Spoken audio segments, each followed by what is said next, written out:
Des rescapés de l'attaque du bateau Tombouctou viennent de regagner Bamako. Ils sont une vingtaine, pris en charge depuis le 7 septembre par le gouvernement.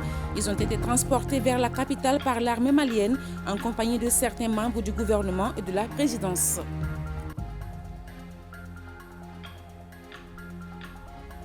Préparatifs de la célébration du 22 septembre.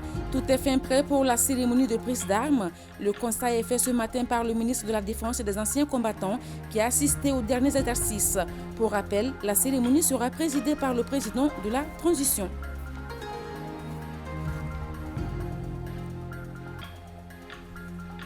Jouant un rôle important dans la société, l'information, la vraie, doit être donnée régulièrement aux citoyens. Cependant, l'on constate de nos jours que la fausse information prend du poids et contribue à l'instabilité dans le pays. Quel doit être le comportement des hommes de médias en temps de crise? On en parle dans cette édition.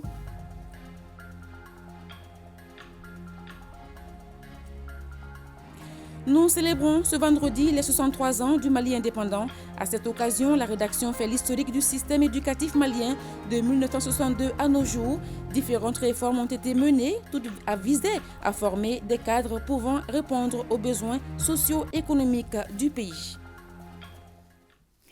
Nous sommes mercredi, jour de Conseil des ministres. Mesdames, Messieurs, bonsoir. Nous aurons le communiqué du Conseil au cours de ce journal. Mais avant, séance de travail entre le comité indépendant de suivi et évaluation de la mise en œuvre des recommandations des assises nationales de la refondation, Sincère-ANR, et le triumvirat composé du Premier ministre, du ministre en charge de la refondation et de celui en charge de l'administration territoriale. Les échanges ont porté sur le bilan de la planification des activités du Sincère-ANR. Écoutons Maître Amadou Théoulé Diarra. Il est le coordinateur du Sincère-ANR. Il est au micro de Alousseni Touré. Aujourd'hui, le comité indépendant a sollicité un rendez-vous de travail avec M. le Premier ministre. Et le rendez-vous a été accordé aujourd'hui. C'était sur, en fait, d'abord le calendrier de travail. Depuis les interactions avec les spécialistes des comités techniques, les secrétaires généraux, nous avons senti la nécessité de rendre compte de ces interactions au Premier ministre parce que la suite des activités va nécessiter que le Premier ministre donne des instructions. Ces instructions ont été déjà faites au niveau des départements ministériels parce que l'étape qui va commencer, c'est d'abord un processus de rapport d'étape, un rapport d'avancement que nous allons établir et qui préfigure le rapport de mars 2024. Et sur cette base, nous sommes entretenus sur les questions essentielles et nous savons désormais quand nous allons dans le département ministériel à qui nous devons en fait nous adresser. Il est bien précisé que la porte d'entrée, c'est les secrétaires généraux, mais par déclinaison, les secrétaires généraux aussi vont nous mettre en rapport avec les experts des comités techniques et puis les directeurs des CPS. Une vingtaine de rescapés de l'attaque du bateau Tombouctou viennent de regagner Bamako en provenance de Tombouctou. Ils bénéficient de l'assistance du gouvernement depuis le jour du forfait perpétré par les terroristes.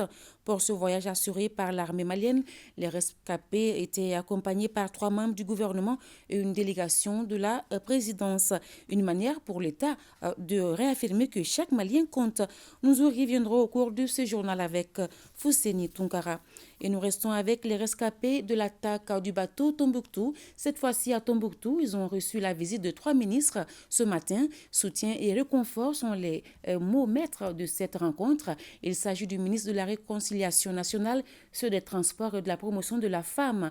Dans le cadre de cette rencontre, le président de la transition a également remis plus de 100 millions aux rescapés et s'engage à assurer leur transport jusque dans leur famille. Tombouctou, les reportages de Idrissa Goulou, Sissoko.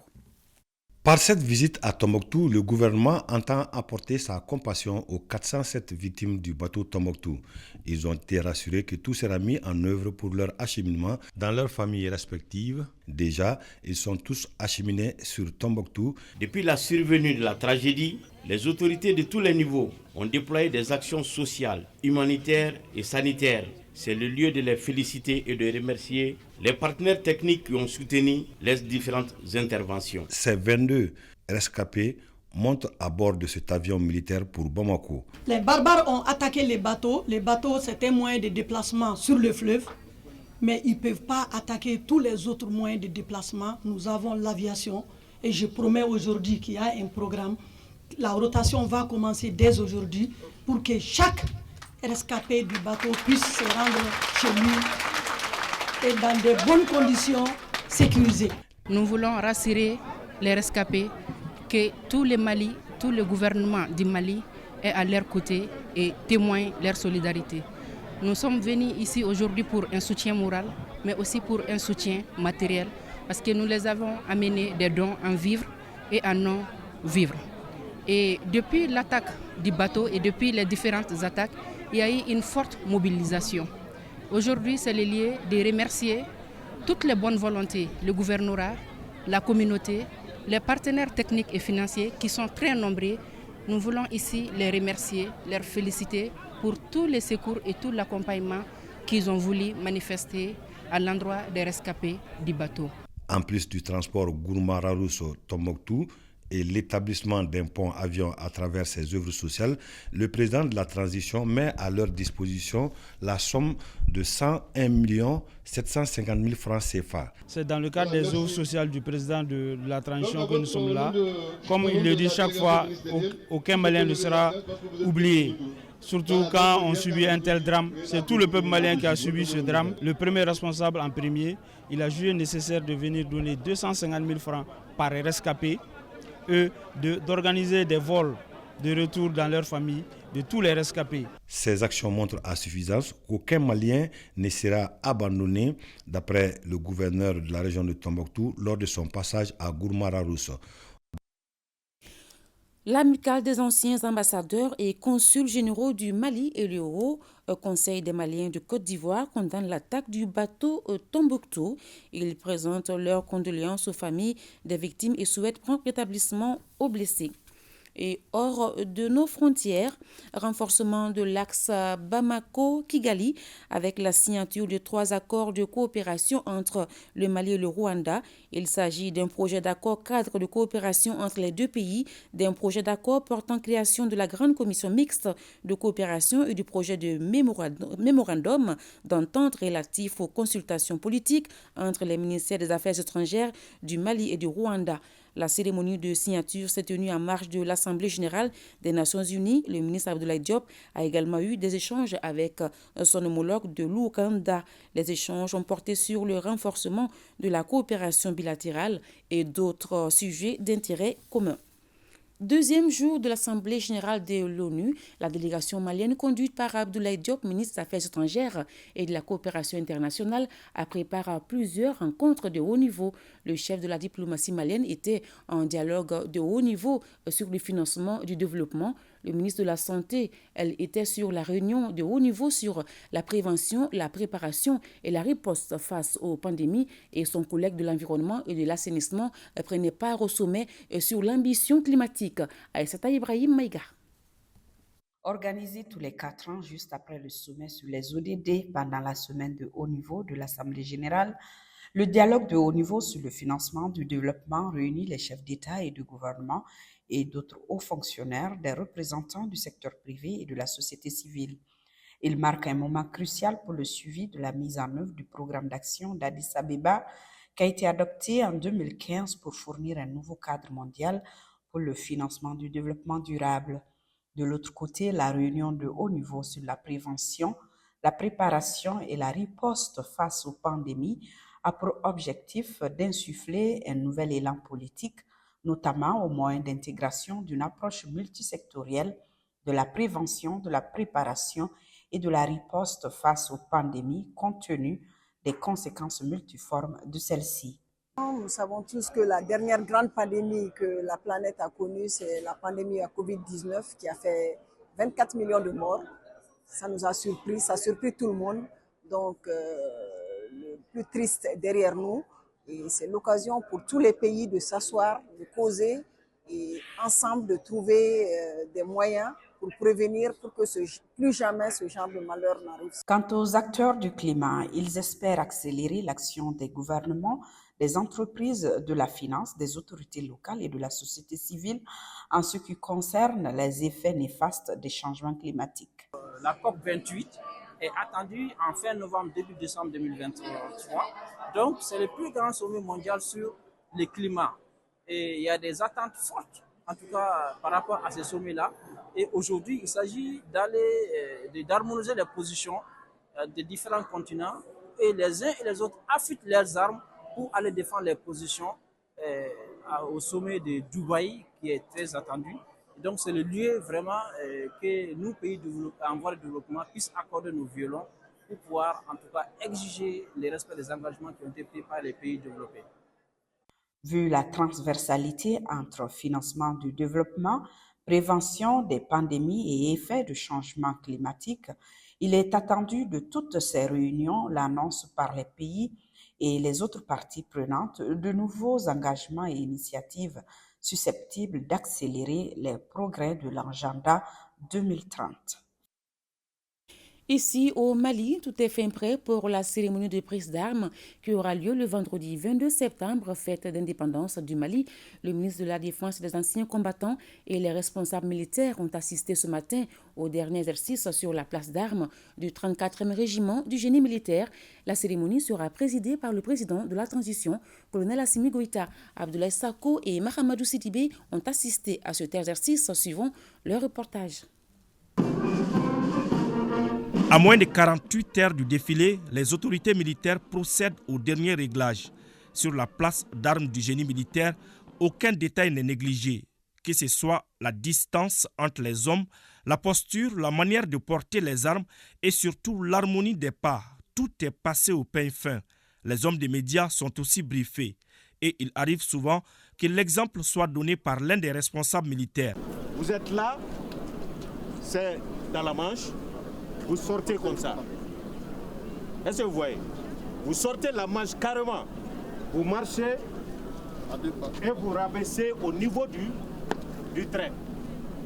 Je suis venu trouver des hommes et des femmes avec un bon moral. Et je suis rassuré. Nous avons juste fait quelques remarques pour que tout soit parfait le jour J. Tout est fin prêt. Le général Diarra et ses hommes vont offrir une belle fête le vendredi au peuple malien. Pourtant, cette année, les autorités de la transition avaient prévu de célébrer l'accession de notre pays à l'indépendance avec faste. Mais les derniers événements qui ont touché notre pays ont changé la donne. Compte tenu des récents événements, le président de la transition a décidé que nous faisons seulement la prise d'armes et l'argent qui devrait être dépensé pour organiser cette fête. Il a donné des instructions pour que cet argent puisse être utilisé et assister les victimes des derniers événements. Après avoir rendu hommage aux différentes victimes, le patron de la défense a remercié le peuple pour sa résilience et son soutien à l'armée. Et enfin, le colonel Sadio Camara a envoyé un message fort. Nous pensons aussi à nos otages. C'est juste les rassurer aussi, rassurer les familles que nous allons tout faire, tout ce que nous pouvons faire pour qu'ils puissent revenir et regagner leur famille et regagner la grande famille des militaires. Voilà, le ministre du Travail, de la fonction publique et du dialogue social communique en application des dispositions de la loi numéro 05-040 du 22 juillet 2005 relative aux fêtes légales en République du Mali. La journée du vendredi 22 septembre 2023, fête de l'indépendance, est chômée et payée sur toute l'étendue du territoire national. Et dans le cadre de la célébration de la fête du 22 septembre, le président du bureau exécutif national de l'AMEPI invite les musulmans à participer à la séance de lecture du Saint-Coran à la mosquée du centre islamique de Hamdalaye en commune 4 de Bamako. Dans la lutte contre le terrorisme, les médias ont un rôle important à jouer car dans cette guerre asymétrique, cette guerre asymétrique se passe aussi sur le plan de la communication et les groupes armés utilisent surtout les fausses informations savamment distillées sur les différents médias dans le but de créer la psychose au sein de la population. Et le ministre de la Défense et des anciens combattants invite les populations et les médias à plus de vigilance. Il est au micro de Abdoulaye Sako. Aujourd'hui, la guerre elle est aussi communicationnelle. Quand nous assistons un peu à tout ce qui se passe au niveau communicationnel, on voit que ce terrain aussi est un terrain difficile. Mais tout ce que vous êtes en train de faire est su et connu des plus hautes autorités. Donc c'est vous demander encore de continuer à faire passer les bonnes informations au peuple malien et puis sensibiliser la population, sensibiliser vos collaborateurs par rapport à la désinformation. Généralement, quand il y a des attaques, nous constatons que sur les réseaux sociaux, sur certains médias, les gens sont pressés de donner des informations souvent qui ne sont pas vérifiées, qui sont souvent des informations données par l'ennemi pour démoraliser nos forces qui sont engagées sur le théâtre des opérations. Donc c'est de dire aux uns et aux autres de faire attention, de ne pas contribuer au combat en faveur de l'ennemi sans le savoir. Je sais qu'aujourd'hui, les gens qui le font, ils ne savent pas que ça profite à l'ennemi, sinon ils ne le feront pas. Et toujours dans le même ordre d'idées, en temps normal comme en temps de crise, l'information a une place de choix dans le quotidien des citoyens. Il est donc plus que nécessaire de donner l'information et surtout la vraie. Force est de constater que la fausse information prend du poids, une situation qui pourrait contribuer à une instabilité dans le pays. Quel doit être le comportement des hommes de médias en temps de crise? La réponse dans ce dossier signé Boubacar Babletouri. Le Mali est en guerre depuis plus d'une décennie. Une guerre qui se gagne non seulement sur le théâtre des opérations, mais aussi sur les zones et autres canaux de communication. L'heure n'est donc pas à la démobilisation des troupes. C'est l'une des raisons pour lesquelles le gouvernement de la transition a interrompu le signal de certains médias occidentaux qui faisaient office de radio des 1000 collines. En cette période cruciale de la vie de la nation, les hommes des médias ont un rôle prépondérant à jouer pour la stabilité du pays. Cela passe forcément par le traitement et la diffusion d'une information fiable.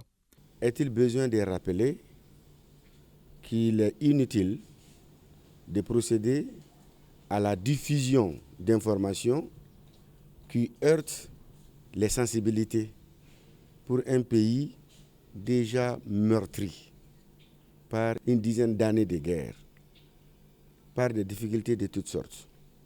Je dirais que non. Il est important d'être responsable. Cependant, force est de constater que certains hommes de médias ne sont pas dans cette logique. Certaines nouvelles sont souvent diffusées sans fondement, avec comme seul objectif l'exclusivité ou la primauté de l'information. Pour Gaussou Drabo, journaliste de son État, cette situation se résume à deux niveaux.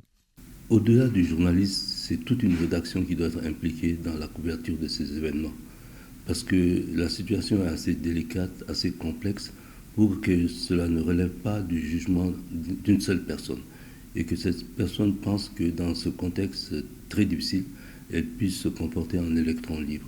Et le deuxième préalable, il faut effectivement, surtout dans la situation des médias publics et des médias qui peuvent être raisonnables, travailler en étroite collaboration avec les services de l'information des forces armées et de sécurité. Le non-respect de ces deux principes nous renvoie à la question suivante. Quel doit être donc le comportement que les hommes de médias doivent adopter en temps de guerre? En période de guerre, les hommes de médias doivent donner des informations claires et précises. Ils doivent éviter des informations, même si cela est vrai. pour l'intérêt de la nation. Un avis partagé par ces citoyens qui déplorent cette position de certains journalistes qui s'adonnent à la désinformation. Les hommes de médias, pour moi, doivent être des gens qui sont là pour créer l'apaisement au sein de la population. Ils doivent être des gens qui sont là pour nous orienter, pour ne pas créer l'amalgame. Le rôle des hommes de médias, surtout dans cette période de crise, serait au moins de donner les bonnes informations et de sensibiliser plus. Au dire du premier responsable de la maison de la presse, il est plus que nécessaire de mettre ce patrimoine commun qu'est le Mali au-dessus de tout.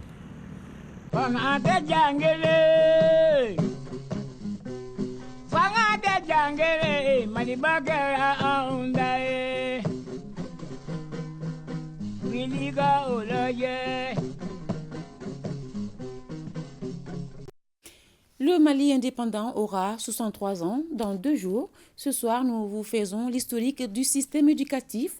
Dès les premières années de l'indépendance du Mali, les autorités de l'époque ont procédé à un vaste processus de décolonisation totale, notamment du système éducatif, d'où la réforme de 1962. Cette réforme visait surtout à adapter notre système à nos réalités. De 1962 à nos jours, plusieurs réformes sont intervenues. Leur vision était de former des cadres pouvant répondre aux besoins socio-économiques du pays, mais aussi du continent à travers les diplômes équivalents. Suivant ce dossier sur la réforme de l'éducation du pays de 1962 à nos jours, il est signé Fademba Keïta, Mahamadou Sidibé et Aruna Diarra.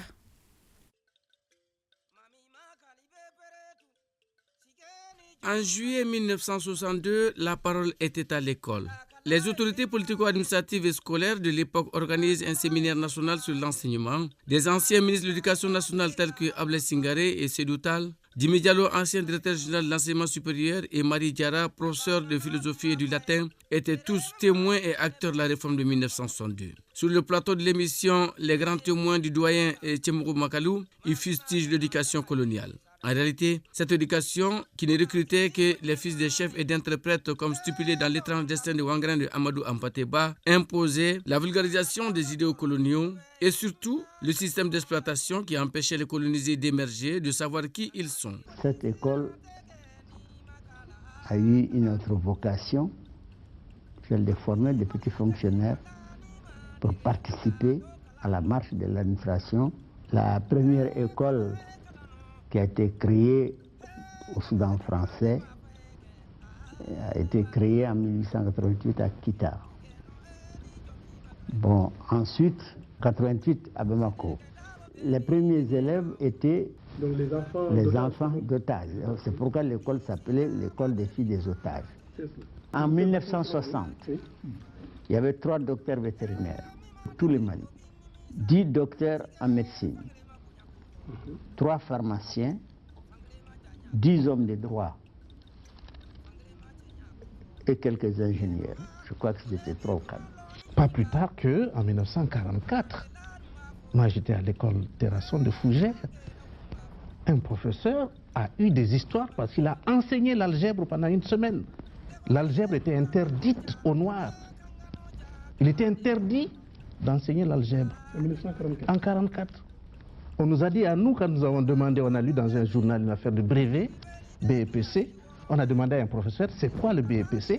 Il nous a dit, mes enfants, mes pauvres enfants, ce n'est pas pour les Noirs. C'est donc anachronique pour le pays de maintenir cet enseignement légué par la colonisation. C'est pourquoi, dès les premières années de son indépendance, le Mali s'est engagé dans un vaste processus de décolonisation totale, d'où l'esprit de la réforme de 1962. Nous voulions que le système d'éducation réhabilite la personnalité africaine. La personnalité de l'homme africain avait été humiliée, écrasée, étouffée par le système colonial.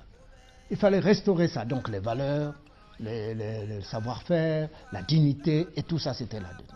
Et deuxièmement, il fallait que ce soit des systèmes qui participent à la construction nationale.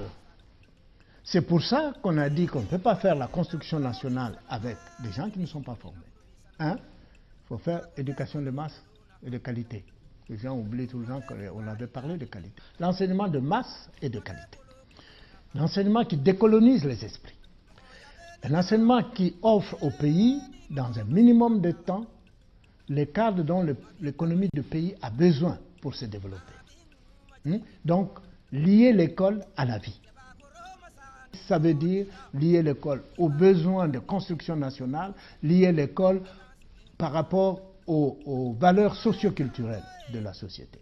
C'est pourquoi la commission mise en place avait dégagé 5 principes fondamentaux indispensables pour la mise en œuvre efficiente de cette réforme de 1962.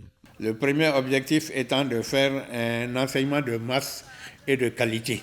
Donc un deuxième principe de cette réforme, c'était de faire en sorte que l'on puisse former tous les cadres nécessaires au développement du pays. Avant la NEF, nouvelle école fondamentale, qui n'a dégagé que des pistes pas suffisamment exploitées, place à la pédagogie convergente et au curriculum, qui sont en train de prouver qu'un pays ne peut se développer sans ces langues. L'officialisation des dites langues dans la nouvelle constitution en est une parfaite illustration. L'un des points de la NEF, c'est de tout mettre en œuvre pour que le maximum d'élèves passent de classe en classe. Donc la NEF exigeait dans ses directives que chaque classe puisse envoyer dans la classe supérieure 80 à 85 élèves. Mais on sait qu'il y a beaucoup de ces élèves qui passaient sans avoir la moyenne. Dans les lycées, nous n'avons pas dit on applique le curriculum.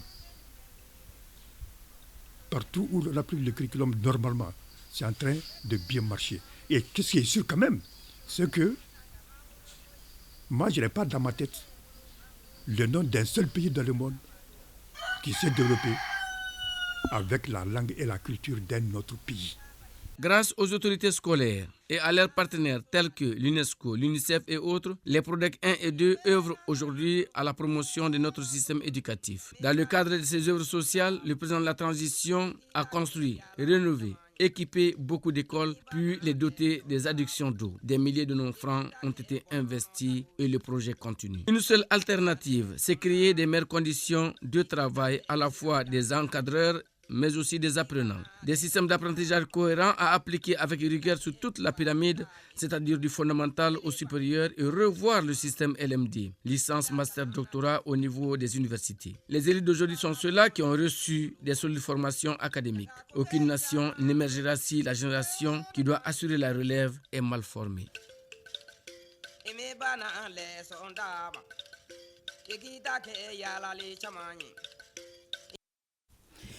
À suivre après ce journal, l'intégralité du magazine est réalisée dans le cadre de la célébration du 22 septembre sur le système éducatif de 1962 à nos jours, une réalisation de Fademba Keita.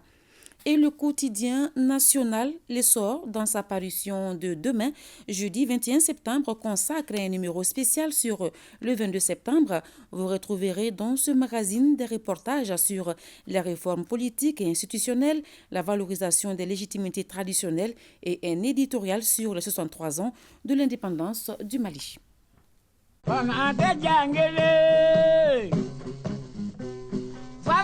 Jangere manibagara aundae Wiliga olaye. La constitution de la 4e République, enjeux, défis et opportunités pour le Mali du XXIe siècle, c'est le thème de la conférence de presse animée hier par CRI 2002. La rencontre s'inscrit dans le cadre des actions citoyennes du Cercle de réflexion et d'information pour la consolidation de la démocratie au Mali.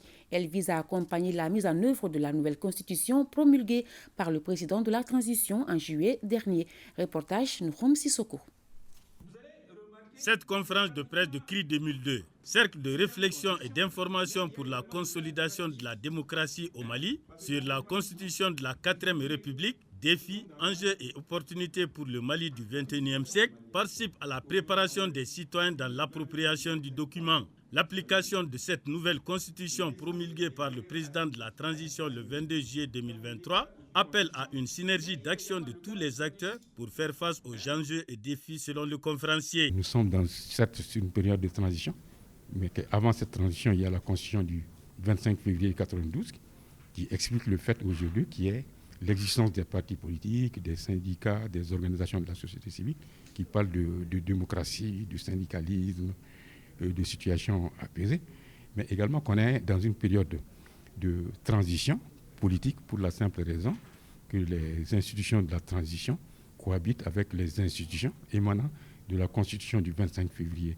1992, mais qu'on soit conscient aussi qu'on est en 4e République à travers la promulgation de cette nouvelle Constitution. La Constitution qui consacre la 4e République renvoie à nos valeurs culturelles et sociales, ainsi qu'à l'implication des organisations de la société civile dans le processus de gouvernance et de veille citoyenne. Il nous revient de voir toutes les lois qui sont actuellement en vigueur par rapport à la conquête et à l'exercice du pouvoir. Je vais citer par exemple la charte des partis.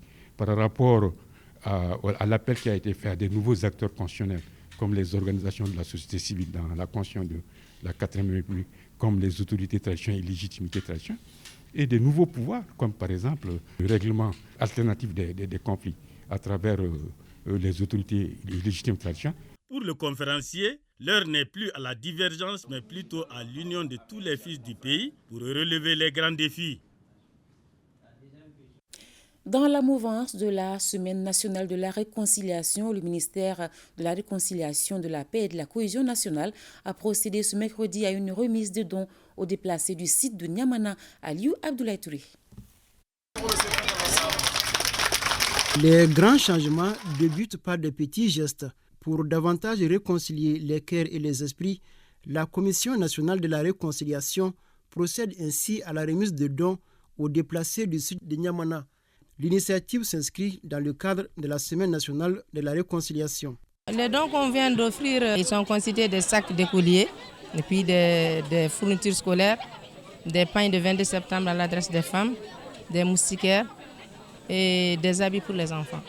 Nous sommes au mois de septembre, nous sommes à l'approche de l'ouverture des classes, donc on s'est dit que tous les enfants scolarisés doivent avoir besoin de kits. Donc c'est pour cela qu'on a proposé les kits. Par rapport au pain, nous sommes aussi à la veille du 22 septembre. Les bénéficiaires ont remercié le département en charge de la réconciliation à travers la Commission nationale de la réconciliation. Le projet de promotion de l'accès au financement de l'entrepreneuriat et de l'emploi au Mali, PAFEM, renforce les capacités de certains acteurs du secteur de la microfinance sur la gouvernance, suivant les explications de Ali Djouma Tina. Il s'agit à travers cette session d'insuffler une nouvelle dynamique au projet de promotion de l'accès au financement de l'entrepreneuriat et de l'emploi au Mali, PAFEM, en vue de renforcer la stabilité et la performance du secteur de la microfinance. L'appui au renforcement des capacités de la cellule de contrôle et de surveillance des systèmes financiers décentralisés, CCS-SFD, afin d'améliorer la collecte des données et la supervision du secteur. De façon spécifique, il s'agira pour le consultant, donc lors de cette session, d'expliciter aux participants le concept de gouvernance en général, de rappeler les principes d'une bonne gouvernance et les meilleures pratiques en la matière, de situer l'enjeu de la gouvernance dans le contexte actuel des SFD. En avril 2021, le gouvernement du Mali avait procédé avec l'Association internationale de développement à la signature de l'accord de financement du PAFEM. Une véritable opportunité pour le projet de mettre en œuvre ces différentes activités pour promouvoir l'inclusion financière. Cette formation sur la gouvernance des dirigeants des SFD va contribuer à améliorer la confiance entre les acteurs de la microfinance. Les objectifs de cette session de formation exige pour leur réalisation la participation effective des premiers responsables des systèmes financiers décentralisés. La microfinance occupe une place particulière au sein du secteur financier au Mali. Nonobstant, il ressort souvent des faiblesses liées à la gouvernance. Quels sont les principes d'une bonne gouvernance et les meilleures pratiques en la matière? Voilà des questions qui trouveront certainement leurs réponses lors de cette session de formation. Les acteurs du domaine de la microfinance seront davantage outillés au terme de cette formation. Kenekanko, c'est la nouvelle plateforme développée contre la corruption par la coalition des organisations de la société civile pour la lutte contre la corruption et la pauvreté, en collaboration avec le PNUD. Les principaux utilisateurs de cette application mobile prennent part à un atelier de formation. Mariam Koulibaly. Financé à hauteur d'environ 160 millions de francs CFA par le PNUD, le projet d'appui à la mobilisation de la société civile malienne pour les dénonciations des cas de corruption vient en appui aux efforts engagés par le gouvernement contre la corruption. Sur les questions de corruption, ça figure parmi les grandes priorités des autorités de la transition. La charte le rappelle, les questions de bonne gouvernance sont vraiment une priorité absolue. Cette priorité s'est traduite aussi dans le cadre du plan d'action gouvernemental de la transition à travers la volonté d'adopter une stratégie nationale de lutte contre la corruption.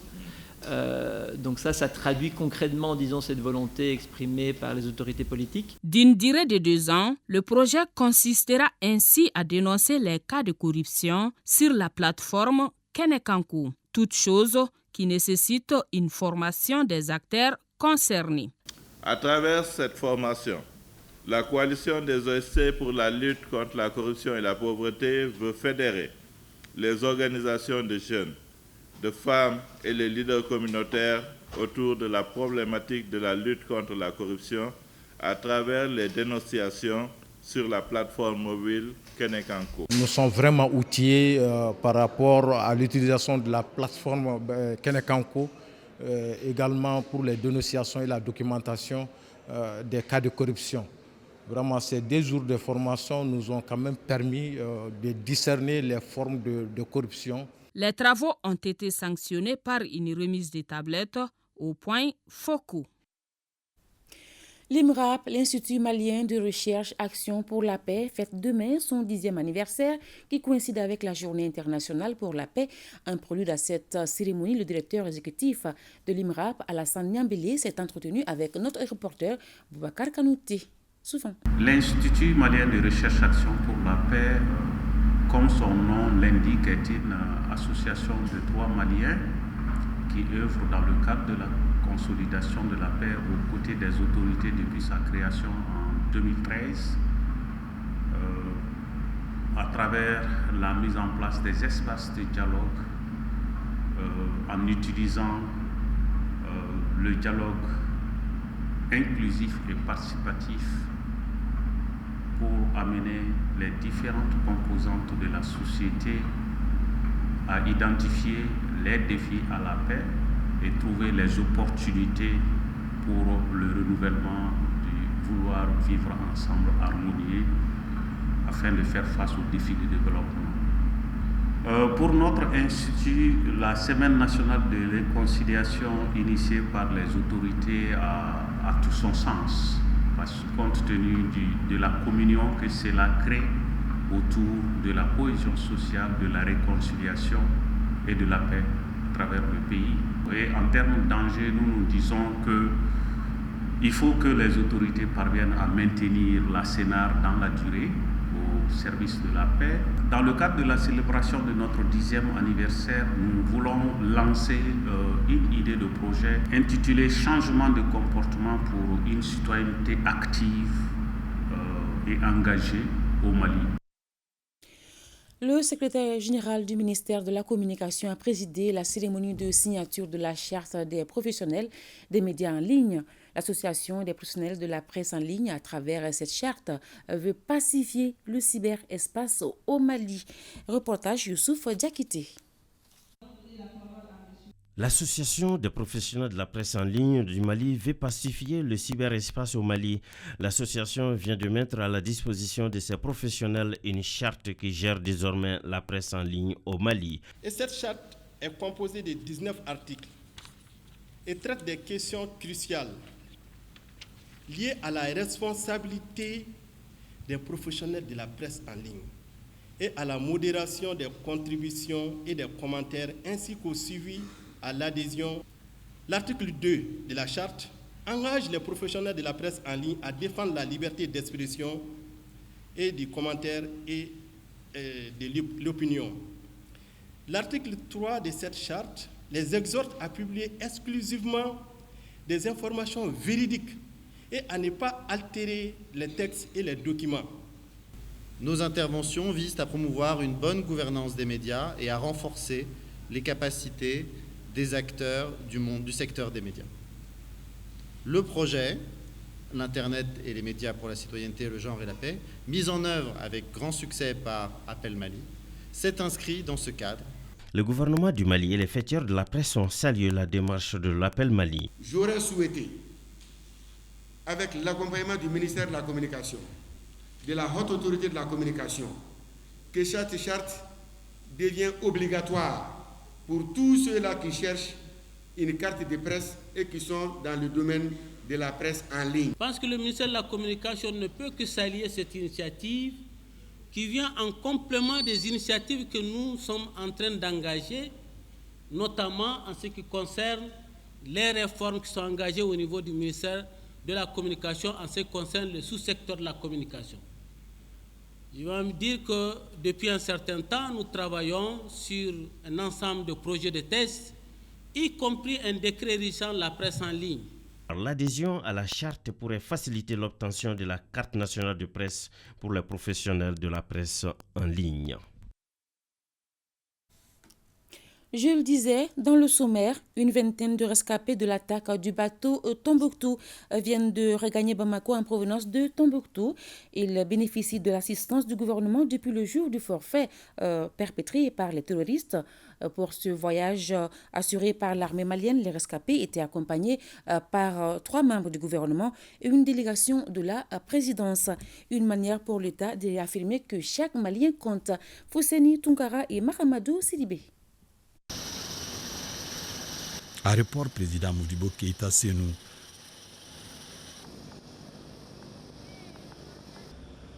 Ces images nous permettent de mesurer les degrés de soulagement de ces rescapés de l'attaque du bateau Tombouctou.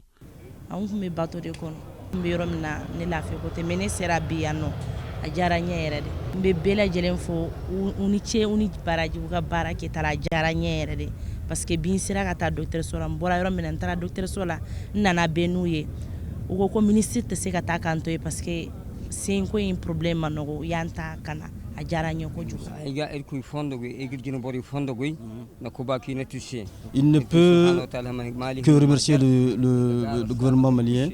Il ne peut que demander à Dieu le Tout-Puissant d'aider le Mali pour que le Mali soit plus fort. Parce que ce qu'ils ont vu sur le terrain et ce qui s'est passé, et depuis ce jour-là jusqu'à aujourd'hui, ils sont maliens, ils n'ont pas resté seuls. Et il a vu les Maliens les secourir. Et jusque-là, il est entouré d'autorités maliennes et ça le réconforte. Ils sont une vingtaine de rescapés à regagner Bamako ce 20 septembre en provenance de Tombouctou avec à leur côté une délégation de la présidence et 3 membres du gouvernement dont la ministre en charge de la promotion de la femme déléguée par sa collègue de la santé. Nous avons voulu leur témoigner toutes les compassions du président de la transition, son Excellence le colonel Assimi Goïta et aussi du Premier ministre Dr Shogel Kokala Maïga. Et une fois sur place, ils ont eu à faire des témoignages, mais aussi à exprimer des besoins. Le plus grand besoin était vraiment de retrouver leurs familles respectives. Et nous leur avons fait cette promesse, et c'est chose promise, chose faite, parce que déjà, nous sommes parvenus à faire une première évacuation. Nous sommes avec une vingtaine de personnes qui, Inch'Allah, dans les minutes, dans les heures à venir, vont pouvoir y rejoindre leurs familles respectives. Et les évacuations vont continuer dans les temps à venir. Nous voulons rassurer tous les rescapés du bateau Tombouctou qu'Inch'Allah, la prise en charge va continuer de manière effective et qu'ils peuvent continuer à compter sur les plus hautes autorités du pays pour leur prise en charge totale. Ces rescapés qui se libèrent petit à petit du traumatisme grâce à la chaîne de solidarité formée autour d'eux seront maintenus à la maison des aînés le temps de les amener dans leurs familles respectives. Le Mali sera bientôt le 5e pays producteur mondial de lithium et le premier africain. Une denrée rare et convoitée sur l'échiquier mondial. L'effectivité de l'exploitation est prévue en avril 2024. On constate sur les chantiers une grande évolution. Les techniciens se battent pour être dans les délais. Léolithium SA de Goulamina, une firme australo-malienne, est implantée dans la nouvelle région de Bougouni. 200 milliards de francs CFA injectés et des centaines d'emplois pour les compatriotes. Une quarantaine de journalistes ont effectué une visite de terrain pour en savoir davantage sur cette firme. Nos envoyés spéciaux sont Boubacar Kanouté et Julie Traoré.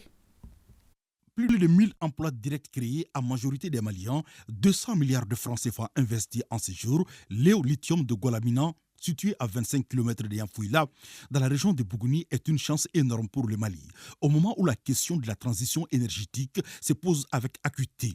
En ce jour, la dite société recevait des hommes de médias pour leur permettre de constater de visu les différentes réalisations faites et de véhiculer de bonnes informations auprès des populations.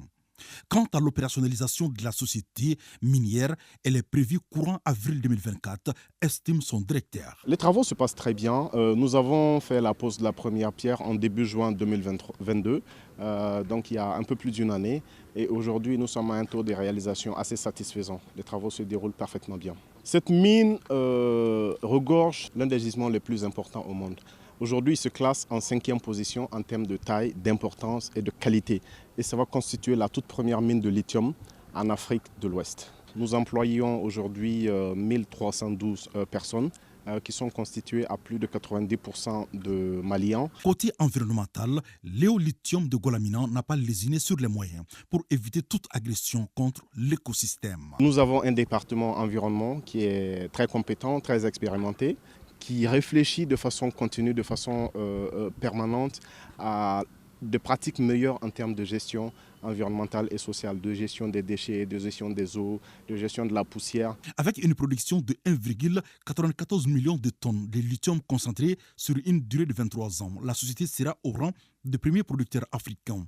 La manne qu'elle va générer permettra de contribuer au développement socio-économique du pays. Toujours à l'intérieur du pays, l'atelier de mise en relation des acteurs du marché pour la production maraîchère, appelé B2B, a ouvert ses portes à Mopti. Cet atelier, couplé à la mini-foire aux intrants et équipements, vise le renforcement de la résilience des communautés agricoles et commerciales de la zone du Delta. Une initiative de Feed the Future Mali, Sougou-Iriwa, dans cette zone du Delta, sur financement de l'USAID. Reportage Idrissa Keita.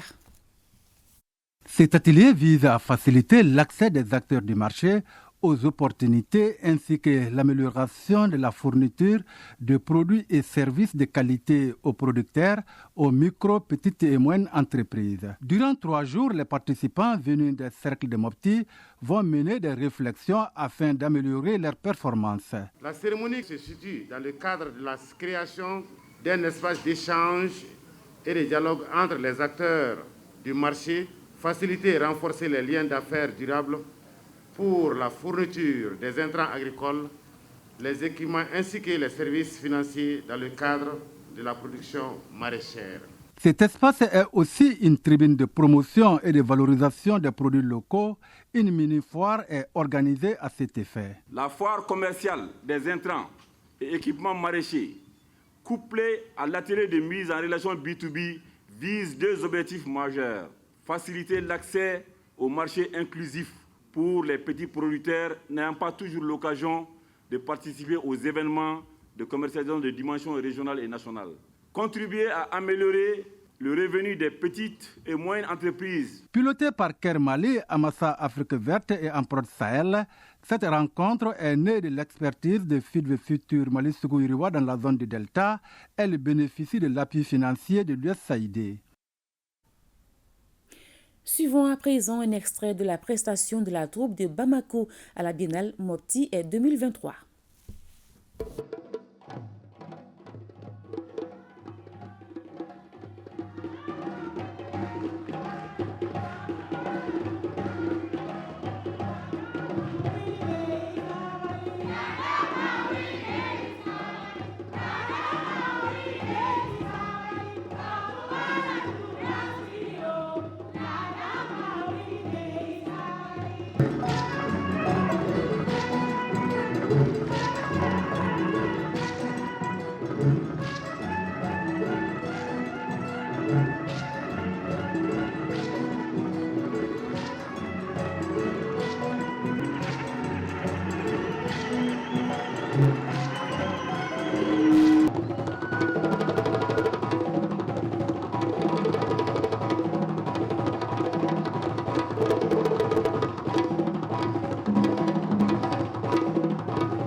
Voilà, à suivre demain à 14h l'intégralité de la prestation de la troupe de la capitale sur la télévision nationale. Et le communiqué du Conseil des ministres vous sera présenté dans un flash spécial ce soir. Et c'est la fin de cette édition. Merci, à demain 20h, Inch'Allah.